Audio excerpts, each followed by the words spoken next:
लाहौर गुलशन निरावी moon market समेत मुतादिद करीबी इलाके तजावुज़ात माफिया के कब्जे में। अहले इलाका की मुश्किलात में इजाफा। स्केल 11 का जूनियर क्लर्क मियाँ सरवर इन्फोर्समेंट इंस्पेक्टर के अहदे पर फाइज होकर भी कारकर्दगी सिफर। मियाँ सरवर की नाकिस कारकर्दगी फ़राइज़ में गफलत बरतने पर शहरियों का MOR काशिफ जलील से नोटिस लेने का मुतालबा। तफसीलात के मुताबिक गुलशन निरावी मून मार्केट समेत मुतादिद करीबी इलाके तजावुज़ात माफिया के कब्जा होने के अलावा नाजायज़ तजावुज़ात माफिया का मनपसंद एरिया बन चुके हैं, जिसके बाइस अहले इलाका की मुश्किलात में इजाफा होने के भी इंकशाफात हुए हैं। स्केल 11 का जूनियर क्लर्क मियाँ सरवर, जिसको मोरखा 16 अगस्त 2025 को MCL के आला अफसरान की जानिब से इन्फोर्समेंट इंस्पेक्टर के अहदे पर फाइज तो कर दिया गया, लेकिन मौसूफ की जानिब से मनपसंद अहदा और मन मर्जी के इलाके जिनमें UC 75, 76, 77, 78, 80, 99 शामिल हैं, जहाँ पर कायम तजावुज़ात के खिलाफ कार्रवाई होना तो सुहाना ख्वाब बन जाने के अलावा मेन बिलीवर्ड गुलशन निरावी मून मार्केट जिना मार्केट समेत नाजायज़ तजावुज़ात माफिया के मनपसंद इलाकों में शुमार होने लगे,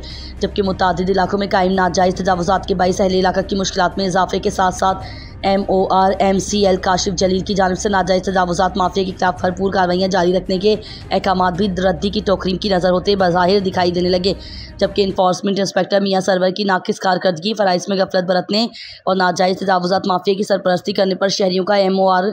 MCL काशिफ जलील से भी नोटिस लेने का मुतालबा किया गया।